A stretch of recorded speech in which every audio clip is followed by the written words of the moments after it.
A história da teologia ocidental e a própria compreensão da alma humana encontram um divisor de águas na figura de Santo Agostinho.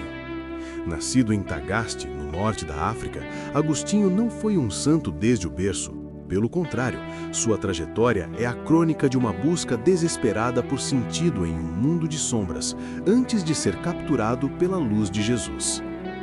Dotado de uma inteligência fora do comum e de uma retórica que encantava as multidões de Cartago, o jovem Agostinho mergulhou nos prazeres do mundo e nas filosofias da época, tentando preencher um abismo que ele ainda não compreendia ser a ausência de Jesus. Sua mãe, Santa Mônica, acompanhava seus passos com lágrimas e orações, sabendo que nenhum sucesso acadêmico ou prestígio social poderia substituir a paz que emana de Jesus. Agostinho era o retrato do homem moderno, brilhante, ambicioso, mas profundamente inquieto. Em sua busca pela verdade, ele se envolveu com o maniqueísmo, uma seita que prometia explicar o mal do mundo sem a necessidade do sacrifício redentor de Jesus. Por anos, ele tentou encontrar a resposta para as angústias da existência na lógica humana e nos dualismos simplistas, mas quanto mais ele estudava, mais longe se sentia da verdadeira sabedoria que só Jesus personifica. Ele buscava a palavra, mas ainda não havia compreendido que a palavra se fez carne em Jesus. Sua vida era uma arquitetura de dúvidas, onde cada novo conhecimento apenas revelava uma nova lacuna que clamava por Jesus. Ele via a beleza na retórica, mas sentia um vazio na ética. Via a complexidade do cosmos, mas não percebia a mão amorosa de Jesus sustentando cada átomo. A sede de Agostinho era infinita, porque o objeto de seu desejo era, inconscientemente, o próprio Jesus. A filosofia platônica ofereceu-lhe um vislumbre das realidades eternas, mas faltava-lhe a ponte, faltava-lhe o mediador, faltava-lhe Jesus. Ele podia conceber o bem e a verdade no abstrato, mas não conseguia alcançá-los em sua vida prática, marcada por paixões desordenadas que o afastavam da pureza de Jesus. Foi nesse estado de tensão intelectual e moral que Agostinho percebeu que a inteligência por si só é uma lanterna sem combustível se não for acesa pelo Espírito de Jesus. Ele era um peregrino sem rumo, um náufrago em um mar de conceitos, esperando por um porto que ele ainda não tinha coragem de admitir ser Jesus. A arquitetura de seu pensamento estava sendo construída sobre a areia, e ele sentia o solo ceder a cada passo que dava longe de Jesus. Este primeiro bloco nos convida a refletir sobre a nossa própria inquietude. Agostinho somos todos nós quando tentamos encontrar em coisas finitas a satisfação que só o infinito de Jesus pode proporcionar. Ele escreveu que nosso coração é inquieto enquanto não descansar em Jesus, e sua juventude foi a prova viva dessa máxima. Em Cartago, ele era um rei da retórica, mas um mendigo de paz. Ele tinha o mundo aos seus pés, mas sentia que o céu estava fechado para ele, porque ele ainda não havia batido à porta de Jesus. O drama de Agostinho é o drama da razão que descobre seus limites e começa a ansiar pela fé em Jesus.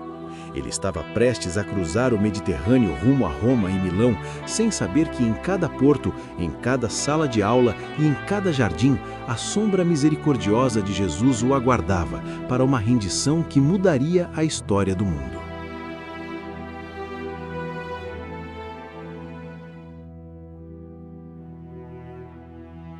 A chegada de Agostinho a Milão não foi apenas uma mudança geográfica, mas o prelúdio de um abalo sísmico em sua estrutura ontológica.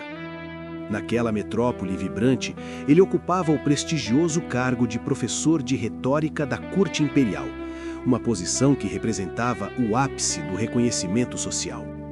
No entanto, o brilho das honrarias mundanas empalidecia diante da sombra persistente que ainda nublava sua aula.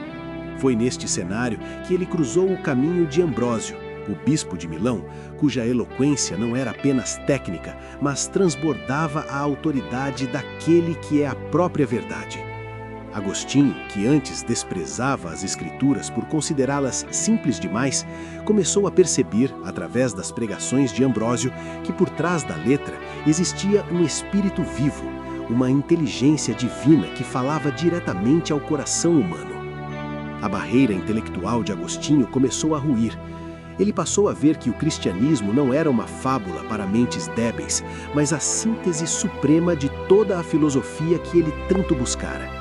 Contudo, a aceitação intelectual do Verbo encarnado ainda não era uma conversão do coração. Ele se encontrava em um estado de paralisia existencial. Sua mente já habitava as moradas da fé, mas sua vontade ainda estava acorrentada aos antigos vícios e ao desejo de glória terrena. O drama de Agostinho atingiu seu ápice em um jardim de Milão, onde a tensão entre o velho homem e a nova criatura tornou-se insuportável. Ele clamava aos céus por uma libertação que parecia não vir, sem perceber que o Redentor já estava batendo à porta de sua vontade, esperando apenas o sim definitivo de sua liberdade. Neste jardim, o silêncio foi rompido pela voz de uma criança que, em uma canção de ninar, repetia as palavras: Tolle lege, toma e lê. Tomado por uma inspiração sobrenatural, Agostinho abriu as cartas de São Paulo e seus olhos repousaram sobre os versículos que ordenavam o abandono das obras das trevas para se revestir daquele que é a luz do mundo. Naquele instante, a arquitetura de suas dúvidas desmoronou, dando lugar a uma certeza inabalável. Não foi uma descoberta lógica, mas um encontro místico com a verdade eterna que ele tanto perseguira em livros distantes e prazeres efêmeros. O peso que carregava por décadas foi dissipado pela misericórdia do Mestre Divino e a inquietude de seu coração finalmente encontrou seu porto seguro. A conversão de Agostinho é o testemunho de que a inteligência humana, por mais brilhante que seja, só atinge sua plenitude quando se curva diante do mistério do Salvador. Ele compreendeu que a filosofia grega podia descrever o cume da montanha, mas apenas a graça do Filho de Deus podia dar-lhe as asas para alcançá-lo. Sua experiência em Milão transformou o retórico em um buscador da santidade e o orador da corte em um servo da igreja. A partir daquele momento, sua caneta não mais serviria aos interesses do império, mas seria o instrumento para narrar as maravilhas operadas pela mão do Criador na alma de um pecador arrependido. A crise de Milão chegava ao fim, mas uma nova e eterna história estava apenas começando, sob o olhar atento daquele que cura todas as feridas.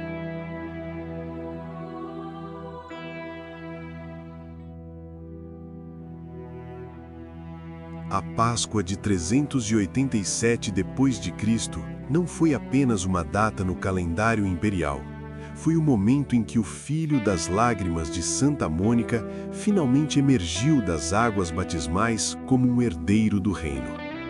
Pelas mãos de Santo Ambrósio, Agostinho foi sepultado para o mundo e ressuscitado para a eternidade, unindo sua inteligência monumental à simplicidade da fé no Filho de Deus. Naquele instante, as correntes da retórica mundana e as sombras das paixões desordenadas derreteram-se diante da luz do Redentor.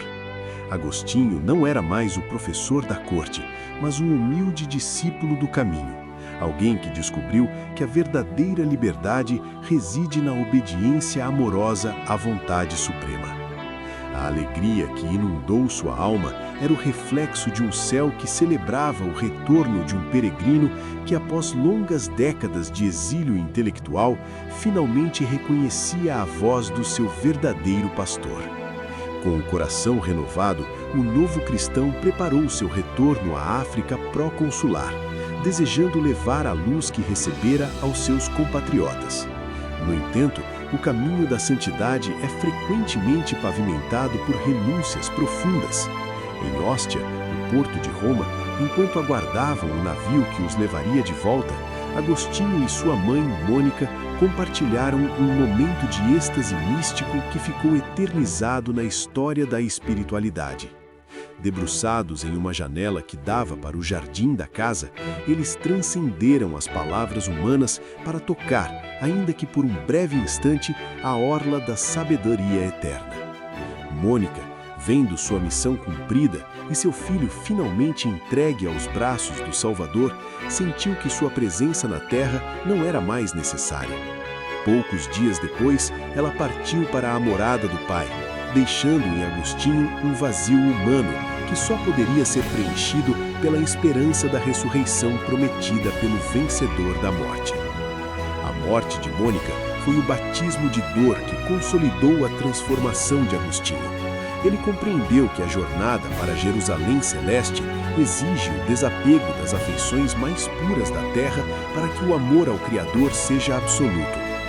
O pranto do filho misturou-se à oração do santo e ele percebeu que sua mãe continuaria a interceder por ele, não mais em lágrimas, mas na glória daquele que enxuga todo o sofrimento. Sozinho, mas acompanhado pela presença invisível do Mestre Divino, Agostinho cruzou o Mediterrâneo. Ele não levava consigo riquezas ou honrarias, mas o tesouro da revelação e a responsabilidade de ser um farol para uma igreja que começava a enfrentar as tempestades das grandes heresias e a queda das estruturas romanas. Ao pisar novamente o solo africano, o homem que partira em busca de fama retornava como um servo da verdade. Ele se retirou para Tagaste, sua cidade natal, não para o ócio, mas para fundar uma comunidade de oração e estudo, transformando sua vida em uma arquitetura de serviço ao Evangelho. A busca individual de Agostinho agora se tornava uma missão eclesial. Ele percebia que cada página da Escritura era um convite para um mergulho mais profundo no mistério do Verbo, e que sua vocação era traduzir a complexidade da fé para o coração dos simples. O renascimento em Milão e o luto em Óstia forjaram o caráter do homem que em breve seria chamado a guiar o povo de Hipona como seu bispo, tornando-se o doutor que ensinaria ao mundo que a inteligência deve sempre arder no fogo do amor ao Senhor da vida.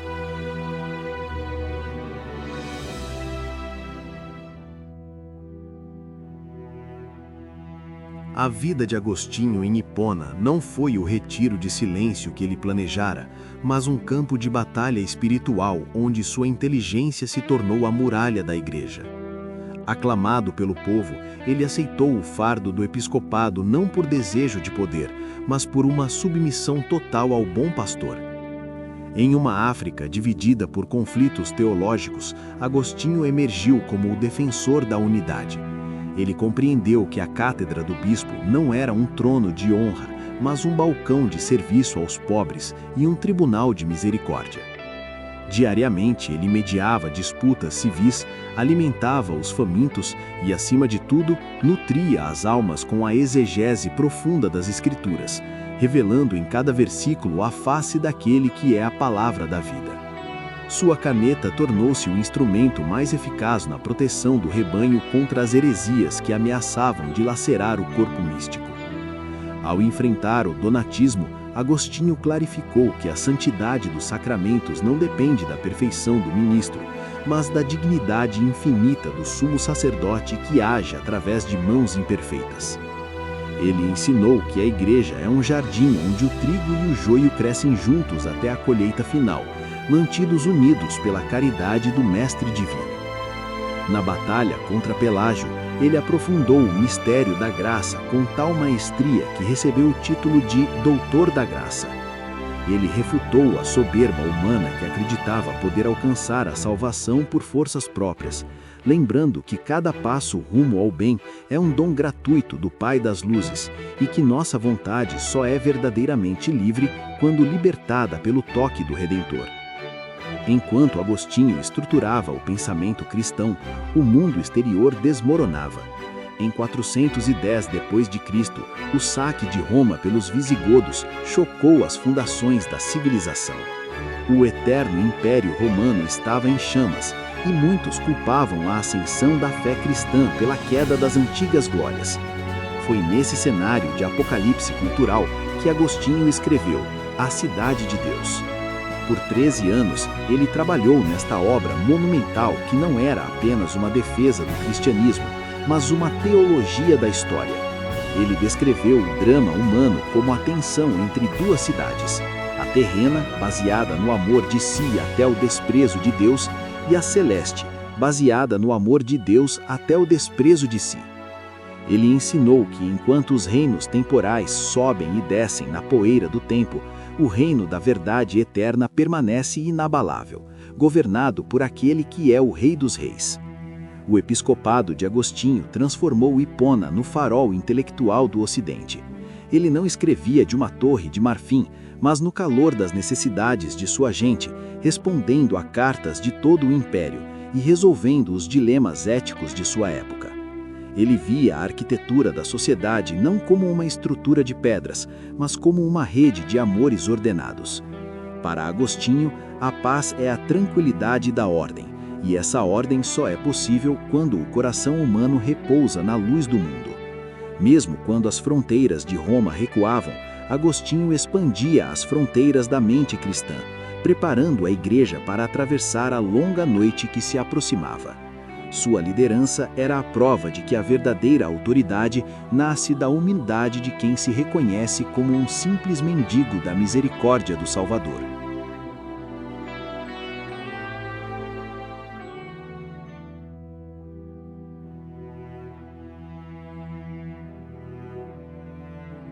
O ano era 430 depois de Cristo, e o mundo que Agostinho conhecia estava literalmente em chamas.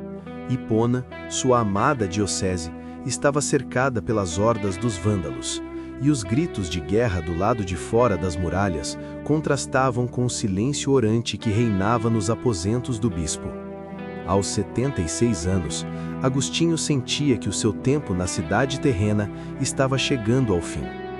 Em sua humildade característica, ele pediu que os salmos penitenciais fossem transcritos em grandes folhas e afixados nas paredes de seu quarto, para que pudesse ler as promessas de misericórdia do Redentor até o último suspiro.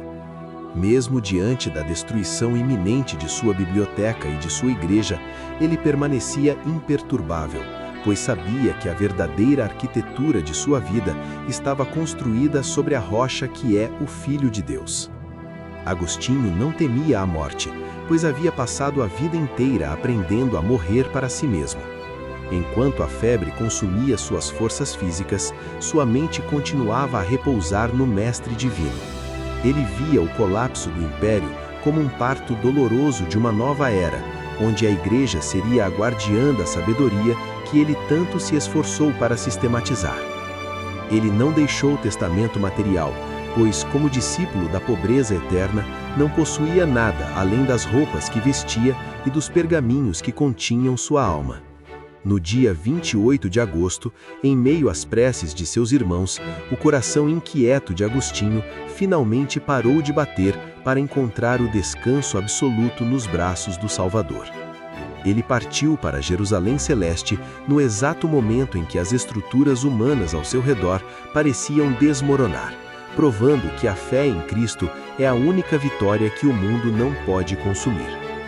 O legado de Agostinho, contudo, revelou-se indestrutível. Embora Hipona tenha sido parcialmente incendiada logo após sua morte, sua biblioteca foi milagrosamente preservada, servindo como a ponte que ligou a Antiguidade Clássica à Idade Média. Através de suas confissões, ele ensinou à humanidade a beleza do arrependimento e a profundidade da introspecção. Através de A Cidade de Deus, ele deu à Igreja a bússola para navegar em tempos de caos político.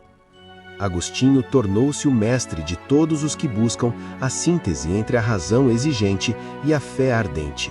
Ele mostrou que a inteligência é um dom do Criador destinado a nos levar de volta à fonte da vida, e que a filosofia, quando iluminada pelo Verbo encarnado, torna-se uma escada para a contemplação das realidades invisíveis. Hoje, séculos após o cerco de Hipona, a voz de Agostinho continua a ecoar em cada universidade, em cada mosteiro e no íntimo de cada coração que busca a verdade.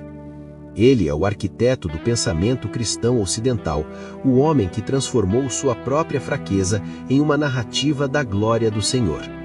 Ao encerrarmos este episódio, somos convidados a olhar para nossas próprias inquietudes e, como Agostinho, permitir que elas nos conduzam à única resposta que satisfaz a sede da alma. Ele partiu como um bispo sitiado em uma cidade em queda, mas permanece para sempre como um doutor triunfante na cidade que não tem fim, governada pela luz do mundo. A arquitetura de seu pensamento é o nosso refúgio, e sua busca pela face do Pai é a nossa eterna inspiração.